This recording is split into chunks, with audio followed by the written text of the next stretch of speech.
Всем привет! Вот. Сегодня могу показать. Якутский нож выковывается полностью, как будто его с наждака вон сточилы сюда привели, погрели и вытащили, типа так.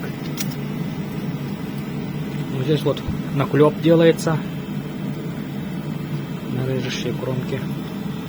И вот весь дол, он, ну как наклеп получается. Можно его потом сточить, гладким сделать.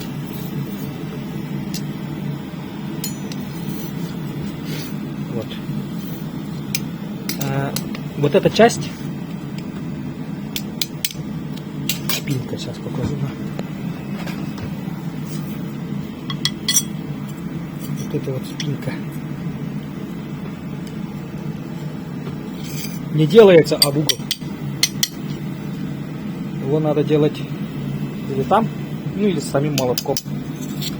Здесь выковать.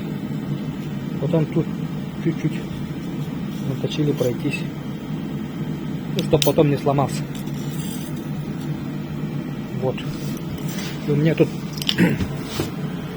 насечки по 5 сантиметров. Я нанес. Вот я смотрю. Это магнит, чтоб не звенел.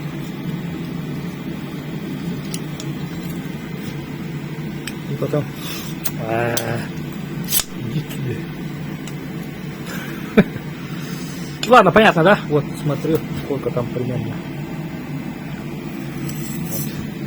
Вот.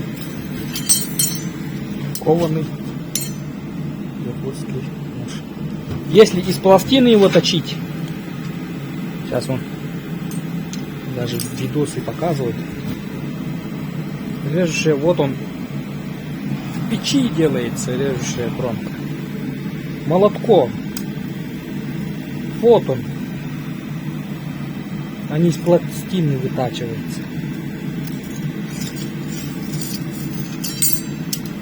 Всего хорошего.